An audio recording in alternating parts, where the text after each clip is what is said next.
ವೀಕ್ಷಕರೇ ನೋಡಿ, ಸಂಪೂರ್ಣ ನ್ಯೂಸ್ ನಿರಂತರವಾಗಿ ಇಂತಹ ವಸ್ತುಗಳು ಅಂದರೆ ಮಾದಕ ವಸ್ತುಗಳು, ಗುಟ್ಕಾ, ಮತ್ತೊಂದು ಜಂಕ್ ಫುಡ್ಸು ಇವೆಲ್ಲದರ ವಿರುದ್ಧ ನಿರಂತರವಾಗಿ ವರದಿ ಮಾಡ್ತಾ ಇದೆ. ಸರ್ಕಾರದ ಗಮನಕ್ಕೆ, ಆರೋಗ್ಯ ಇಲಾಖೆಯ ಗಮನಕ್ಕೆ ನಿರಂತರವಾಗಿ ತರ್ತಾ ಇದೆ. ಮಾದಕ ವಸ್ತು ವಿರುದ್ಧ ಸಂಪೂರ್ಣ ನ್ಯೂಸ್ ನಿರಂತರವಾಗಿ ಹೋರಾಟ ಮಾಡ್ತಾ ಇದೆ. ಮಾದಕ ವಸ್ತು ವಿರುದ್ಧ ನಿಮ್ಮ ಸಂಪೂರ್ಣ ನ್ಯೂಸ್ ನಿರಂತರವಾಗಿ ವರದಿ ಮಾಡ್ತಾ ಇದೆ. ರಾಜ್ಯದಲ್ಲಿ ಡ್ರಗ್ಸ್ ಕಂಪ್ಲೀಟ್ ಬ್ಯಾನ್ ಆಗುವವರೆಗೂ ಬಿಡಲ್ಲ ನಾವು.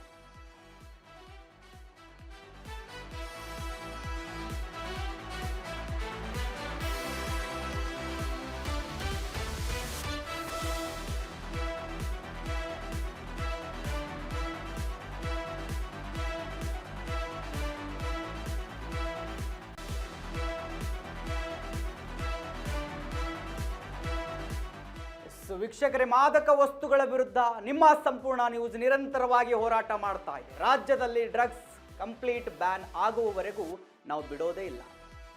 ಗುಟ್ಕಾದಿಂದ ಮಟ್ಕಾದವರೆಗೆ ಯಾವುದನ್ನು ಇರೋಕೆ ಬಿಡಲ್ಲ. ಗುಟ್ಕಾ ಬ್ಯಾನ್ಗೆ ಮೊದಲು ಆಗ್ರಹಿಸಿದ್ದೆ ನಿಮ್ಮ ಸಂಪೂರ್ಣ ನ್ಯೂಸ್. ಸಂಪೂರ್ಣ ನ್ಯೂಸ್ನಲ್ಲಿ ಗುಟ್ಕಾ ಬಗ್ಗೆ ನಿರಂತರ ಚರ್ಚೆಯನ್ನ ಮಾಡಿದ್ವಿ. ನಾವು ನಿರಂತರವಾಗಿ ಎರಡೂವರೆ ಗಂಟೆಗಳ ಕಾಲ ಇದರ ಬಗ್ಗೆ ಚರ್ಚೆ ಮಾಡಿದ್ವಿ. ಸಂಬಂಧಪಟ್ಟ ಇದರಿಗೆ ಬೇಕಾದ ಅತಿಥಿಗಳನ್ನು ಕರೆಸಿ ಚರ್ಚೆ ಮಾಡಿದ್ವಿ. ಇದು ಯಾಕೆ ಬೇಕು, ಯಾಕೆ ಬೇಡ ಅಂತ ಹೇಳಿ ನಿರಂತರವಾಗಿ ಗುಟ್ಕಾ ಬ್ಯಾನ್ ಮಾಡುವ ಭರವಸೆ ನೀಡಿದ್ರು ಯುಟಿ ಖಾದರ್ ಅವರು. ಸಂಪೂರ್ಣ ನ್ಯೂಸ್ಗೆ ಸಂಪರ್ಕಕ್ಕೆ ಸಿಕ್ಕುವವ್ರ ಜೊತೆ ಮಾತನಾಡಿತ್ತು ನಿಮ್ಮ ಸಂಪೂರ್ಣ ನ್ಯೂಸ್. ಅವ್ರು ಹೇಳಿದ್ರು, ನಾವು ಬ್ಯಾನ್ ಮಾಡೇ ಮಾಡ್ತೀವಿ ಅಂತ ಹೇಳಿ. ಸಂಪೂರ್ಣ ನ್ಯೂಸ್ ಡಿಬೇಟ್ನಲ್ಲಿ ಯುಟಿ ಖಾದರ್ ಹೇಳಿದ್ದೇನು? ಹಾಗಾದ್ರೆ ಒಂದ್ಸರಿ ಕೇಳಿಸ್ಕೊಂಬನ್ನಿ.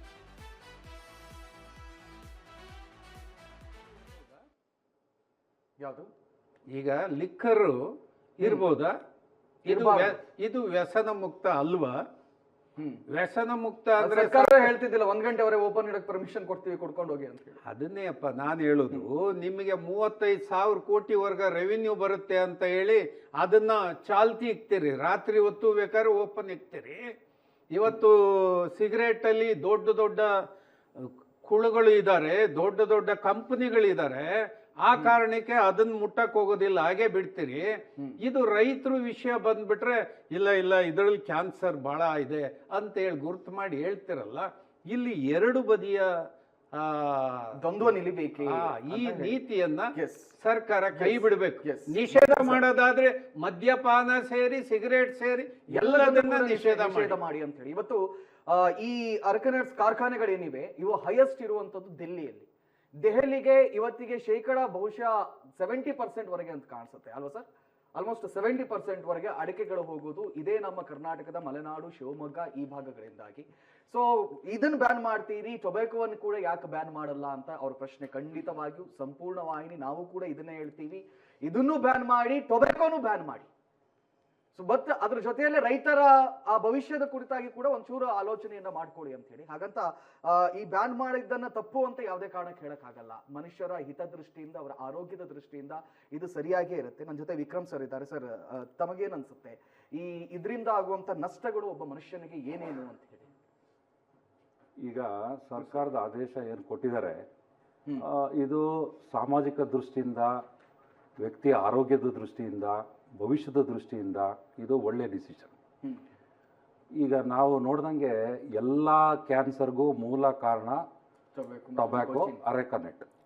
ಈ ಅರೆಕನೆಟಲ್ಲಿ ಚಂದ್ರಶೇಖರ್ ಸರ್ ಹೇಳ್ದಂಗೆ ಅದನ್ನ ನಮ್ಮ ಮಾಮೂಲಿ ಅಡಿಕೆಗೂ ಸುಪಾರಿ ಅಡಿಕೆಗೂ ಅದರಲ್ಲಿ ಮಿಕ್ಸ್ಚರ್ ನಡೀತದೆ ಪಾನ್ ಇದರಲ್ಲೆಲ್ಲ.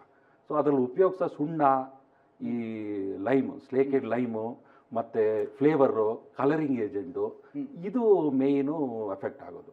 ಅಡಿಕೆ ಜೊತೆ ಏನು ಪಾನ್ ಮಸಾಲ, ಈಗ ಬರೋ ಗುಟ್ಕಾ, ಪಾನು ಇದೆಲ್ಲ ಸಪ್ರೇಟ್ ಪ್ಯಾಕೆಟ್ ಇರುತ್ತೆ. 2-3 ಕಾಂಬಿನೇಷನ್ ಮಿಕ್ಸ್ ಮಾಡಿದ್ರೆ ಅದು ಒರಿಜಿನಲ್. ರೈತರ ದೃಷ್ಟಿ ಹೌದು, ಆದ್ರೆ ಆ ಕಂಪನಿಗಳು ಮಾಡುವಂತಹ ಲೂಪ್ ಹೋಲ್ಸ್ ಗಳನ್ನು ಹೇಗೆ ಹುಡುಕ್ತಾರೆ ಅಂತ ನೋಡಿ.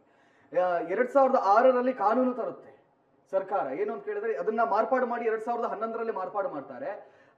ಈ ಗುಟ್ಕಾಗಳಲ್ಲಿ ಟೊಬ್ಯಾಕೋಗಳ ಮಿಶ್ರಣವನ್ನ ನೀವು ನಿಲ್ಲಿಸಬೇಕು ಅಂತ ಹೇಳಿ. ಆಗ ಇವ್ರು ಏನ್ ಮಾಡ್ತಾರೆ, ಕಂಪನಿಗಳು, ಈ ವಿಮಲ ಆಗಿರೋದು ದೊಡ್ಡ ದೊಡ್ಡ ಕಂಪನಿಗಳು ಏನ್ ಮಾಡ್ತಾರೆ ಅಂದ್ರೆ ಗುಟ್ಕಾವನ್ನ 1 ಪ್ಯಾಕೆಟ್ ಮಾಡಿಬಿಟ್ಟು ಟೊಬ್ಯಾಕೋನ ಇನ್ನೊಂದು ಪ್ಯಾಕೆಟ್ ಆರಾಮವಾಗಿ ಯಾರು ಬೇಕಾದ್ರೂ ಮಿಕ್ಸ್ ಮಾಡ್ಕೊಡ್ಬೋದು. ಆ ತರದಲ್ಲಿ ಸೇಲ್ ಆಗ್ತಾ ಇದೆ ಇದೀಗ. ಹೇಳಿ ಸರ್. ಆಹಾರ ಸಚಿವರಾಗಿರ್ತಕ್ಕಂಥ ಯುಟಿ ಖಾದರ್ ಅವರು ದೂರವಾಣಿ ಸಂಪರ್ಕಕ್ಕೆ ಬಂದಿದ್ದಾರೆ. ಖಾದರ್ ಸರ್, ನಮಸ್ತೆ. ನಮಸ್ತೆ. ಎಂಚಾ ಉಳ್ಳಾರ? ಚೆನ್ನಾಗಿದೆ ಹೇಳಿ. ಕಾರ್ತಿಕ್ ಕುಂದರ್ ಮಾತಾಡ್ತಾ ಇದ್ದೇನೆ ಸರ್, ಸಂಪೂರ್ಣ ನ್ಯೂಸ್ ಇಂದ. ಸರ್, ಈಗ ಒಂದಿಷ್ಟು ನೀವು ಆಹಾರ ಮಂತ್ರಿಯಾಗಿ ಪ್ರಮಾಣ ವಚನ ಸ್ವೀಕಾರ ಮಾಡಿದ್ದೀರಿ. ನಿಮ್ಮ ಮೇಲೆ ಬಹಳ ಒಂದು ಗೌರವವಿದೆ ಮತ್ತು ಒಂದು ನಂಬಿಕೆ ಇದೆ. ಒಂದಿಷ್ಟು ವಿಚಾರಗಳನ್ನ ಇಟ್ಕೊಂಡು ಚರ್ಚೆ ಮಾಡ್ತಾ ಇದ್ದೀವಿ ಸರ್. ಏನಂತ ಕೇಳಿದ್ರೆ, ಇತ್ತೀಚೆಗೆ ರೋಡ್ ಸೈಡ್ ಬದಿಯಲ್ಲಿರುವಂತಹ ವ್ಯಾಪಾರಿಗಳು ಕಲಬೆರಕೆ ಮಾಡ್ತಾ ಇದ್ದಾರೆ ಅಂತ ಹೇಳಿ ಹೆಚ್ಚಿನ ಜನಗಳು ಸ್ಟಾರ್ ಹೋಟೆಲ್ಗಳಿಗೆ ಹೋಗ್ತಾ ಇದ್ದಾರೆ. ಆದ್ರೆ ಇವತ್ತು ಸ್ಟಾರ್ ಹೋಟೆಲ್ಗಳಲ್ಲಿ ರೈಡ್ ಮಾಡಿದಾಗ ಒಂದು ವಿಚಾರ ಗೊತ್ತಾಯ್ತು, ಅವರ ಕಿಚನ್ಗಳು ಕೂಡ ಗಬ್ಬೆದ್ದು ನಾರ್ತಾ ಇದೆ ಅಂತ ಹೇಳಿ. ಅದ್ರ ಬಗ್ಗೆ ತಾವು ಒಂದಿಷ್ಟು ಕ್ರಮಗಳನ್ನ ಕೈಗೊಳ್ಬೇಕು ಸರ್. ನೋಡಿ, ನಮ್ಗೆ ಅದು ಸಣ್ಣ ರಸ್ತೆ ಬದಿಯ ವ್ಯಾಪಾರಸ್ಥರ, ದೊಡ್ಡ ವ್ಯಾಪಾರ, ನಮ್ಗೆ ಕಾನೂನಿಗೆ ಎಲ್ಲರೂ ಕೂಡ ಸಮಾನರು. ಎಲ್ಲಿಯೂ ಕೂಡ ಈ ರೀತಿ ಆಗ್ಬಾರ್ದು. ಜನಸಾಮಾನ್ಯರಿಗೆ ಆರೋಗ್ಯ ಪೂರಕವಾದ ಆಹಾರ ಕೊಡುವುದು ಪ್ರತಿಯೊಬ್ಬರ ಜವಾಬ್ದಾರಿ. ಅದು ಸರ್ಕಾರದ ಜವಾಬ್ದಾರಿ ಅಲ್ಲ, ಪ್ರತಿಯೊಬ್ಬರ ಸಾಮಾಜಿಕವಾದ ಜವಾಬ್ದಾರಿ. ಇದನ್ನು ನಾವು ಇವತ್ತು ತಗೊಂಡಂತ ಕ್ರಮ ಯಾವುದು ಅಂತ ಹೇಳಿದ್ರೆ, ಜನರಿಗೆ ಪರಿಸ್ಥಿತಿ ಈ ರೀತಿ ಇದೆ, ಎಲ್ಲವೂ ಕೂಡ ಹಾಲಂತ ಹೇಳಿ ಬಿಳಿ ಕಂಡದ ಹಾಲನ್ನು ಬರೀ ಜಾಗ್ರತೆಯಿಂದ ನೀವು ಆಹಾರ ಸೇವಿಸುವಲ್ಲಿ ಜಾಗೃತರಾಗಿರಿ. ಎಲ್ಲ ಜನಸಾಮಾನ್ಯರ ಆರೋಗ್ಯ ನಮ್ಮ ಕೈಯಲ್ಲಿಲ್ಲ, ಅವರವರ ಕೈಯಲ್ಲಿದೆ. ಅಲ್ಲ, ಅದ್ರ ಜೊತೆಲಿ ಒಂದಿಷ್ಟು ಹೆಲ್ತ್ ಇನ್ಸ್ಪೆಕ್ಟರ್ ಗಳ ಕೈಯಲ್ಲೂ ಇದೆ ಸರ್. ಹೆಲ್ತ್ ಇನ್ಸ್ಪೆಕ್ಟರ್ ಮತ್ತು ಒಂದಿಷ್ಟು ಡಿಪಾರ್ಟ್ಮೆಂಟ್ ನ ಮೆಂಬರ್ಸ್ ಗಳ ಏನಿದ್ದಾರೆ ಅಧಿಕಾರಿಗಳು, ಅವ್ರ ಕೈಯಲ್ಲೂ ಇದೆ ಅಂತ. ಖಂಡಿತ ಆ ಕೆಲಸ ಹೋಗಿ ಮಾಡಿದಾರಲ್ಲ, ಹೆಲ್ತ್ ಇನ್ಸ್ಪೆಕ್ಟರ್ ಮತ್ತು ಇವರು ಹೋಗಿ ಇವತ್ತು ಆ ಕ್ರಮ ತಕೊಂಡ ಕಾರಣ ಅಲ್ವಾ ಆದದ್ದು. ಅವ್ರು ಯಾರನ್ನ ನೋಡಿದ್ರೆ ಯಾರು ಮಾಹಿತಿ ಕೊಟ್ಟಿದಾರಾ, ಅವ್ರು ಗೌಪ್ಯವಾಗಿಟ್ಟುಕೊಂಡು ಅದನ್ನು ಹೋಗಿ ಮಾಡಿದ್ದಾರೆ. ಸರ್ ನಮಸ್ತೆ. ನಮಸ್ತೆ. ನಮಸ್ತೆ ಸರ್, ನಮ್ಮ ಮೇಡಮ್ ಸಂಪೂರ್ಣಗೌಡ ಮೇಡಮ್ ಮಾತಾಡ್ತಾ ಇದ್ದಾರೆ, ನಮ್ಮ ಸಂಸ್ಥೆ. ಸರ್ ನಮಸ್ತೆ, ಹೇಗಿದ್ದೀರಾ ಸರ್? ರವಿಶಂಕರ್, ಹೇಗಿದ್ದೀರಿ ಸರ್? ಇಷ್ಟೊತ್ತು ನಿಮ್ ಬಗ್ಗೆನೇ ಚರ್ಚೆ ಮಾಡ್ತಿದೀವಿ ನಮ್ಮ ಸಂಪೂರ್ಣ ನ್ಯೂಸ್ ನಲ್ಲಿ. ಸರ್, ತುಂಬಾ ಎಷ್ಟು ಆಗಿದೆ ಗೊತ್ತಾ ಸರ್?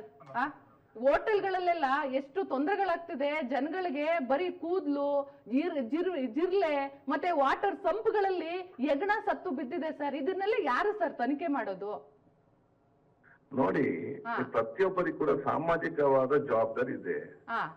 ಈಗ ಸರ್ಕಾರಕ್ಕೆ, ಇಲಾಖೆಗೆ ಈ ರೀತಿ ಕೆಲವೊಂದು ಸಂದರ್ಭದಲ್ಲಿ ರ್ಯಾಂಡಮ್ ಇವತ್ತು ಚೆಕ್ ಮಾಡಿ ಜನರ ಪರಿಸ್ಥಿತಿ ಈ ರೀತಿ ತೋರಿಸಬಹುದು. ಆದ್ರೆ ಪ್ರತಿಯೊಬ್ಬರು ಕೂಡ ಇವತ್ತು ಸಾಮಾಜಿಕ ಜವಾಬ್ದಾರಿ ಇದೆ ಅಲ್ಲ.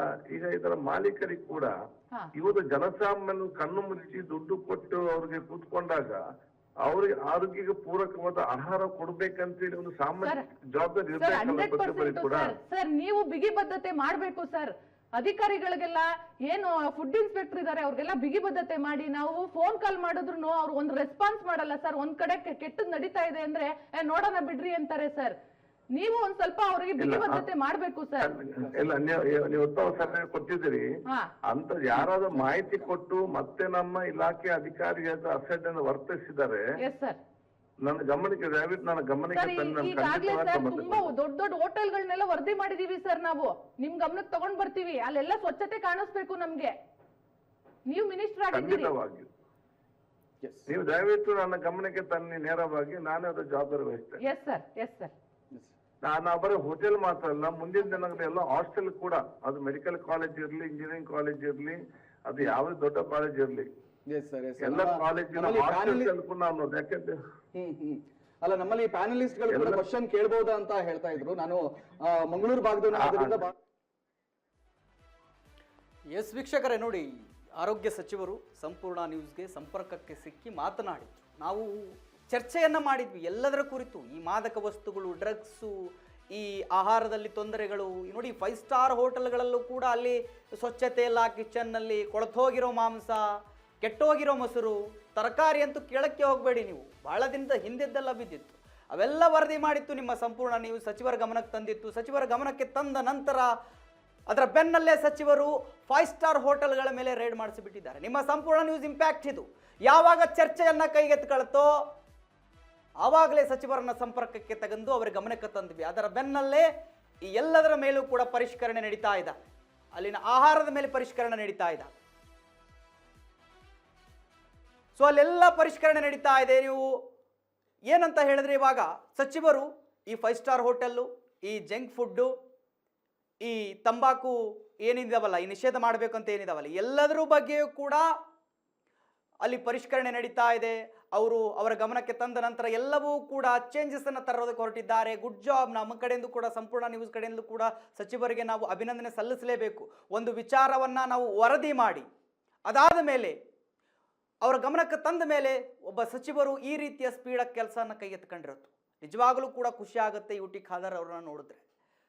ಯಾಕಂತ ಹೇಳಿದ್ರೆ ಯಾವಾಗ ಒಂದು ಸಂಸ್ಥೆ ಯಾವುದೋ ಒಂದು ವಿಚಾರ ಅಂದರೆ ಸಂಪೂರ್ಣ ನ್ಯೂಸ್ ಯಾವುದೋ ಒಂದು ವಿಚಾರ ಕೈಗೆತ್ಕೊಂಡು ಚರ್ಚೆ ಮಾಡಿ ಸಂಬಂಧಪಟ್ಟ ಇಲಾಖೆ ಗಮನಕ್ಕೆ ತಂದಾಗ ಈ ರೀತಿಯ ಕೆಲಸಗಳಾದಾಗ ಆ ಸಂಸ್ಥೆ ಮಾಡಿದ ಕೆಲಸಕ್ಕೆ ಬಹಳ ಖುಷಿ ಆಗುತ್ತೆ, ತುಂಬ ಖುಷಿ ಆಗುತ್ತೆ. ನಮ್ಮ ಚರ್ಚೆಯ ನಂತರ ಈ ರೀತಿಯ ಬೆಳವಣಿಗೆಗಳಾಗ್ತಾ ಇದ್ದಾವೆ, ಸಂಬಂಧಪಟ್ಟ ಇಲಾಖೆಯ ಸಚಿವರು ಕೆಲಸವನ್ನು ಮಾಡ್ತಾ ಇದ್ದಾರೆ, ಮಾಡುವವರೆಗೂ ಅವರು ಮಾಡೋದು ಕೆಲಸ ಪ್ರತಿಯೊಂದು ಕೆಲಸವೂ ಕೂಡ ನಿಮಗೆ ಅಪ್ಡೇಟ್ ಕೊಡ್ತಾ ಹೋಗ್ತೀವಿ. ನಾವು ಬರ್ತಕ್ಕಂಥ ದಿನಗಳಲ್ಲಿ ಈ ರೀತಿಯ ಸಮಸ್ಯೆ ಬಗ್ಗೆ ನಿರಂತರವಾಗಿ ಚರ್ಚೆಯನ್ನು ಮಾಡ್ತೀವಿ.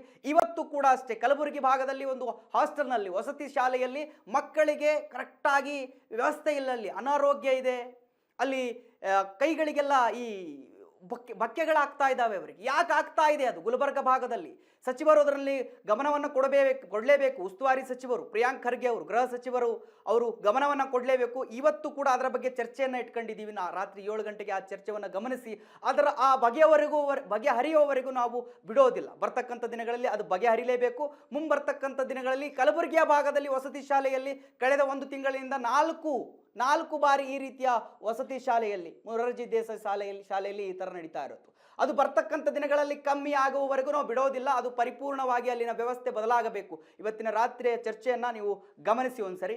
ಇದಾಗಿತ್ತು ಇವತ್ತಿನ ಸುದ್ದಿಗಳು. ನಿರಂತರ ಸುದ್ದಿಗಾಗಿ ನೋಡ್ತಾ ಇರಿ ಸಂಪೂರ್ಣ ನ್ಯೂಸ್. ಇದು ನೊಂದವರ ಧ್ವನಿ.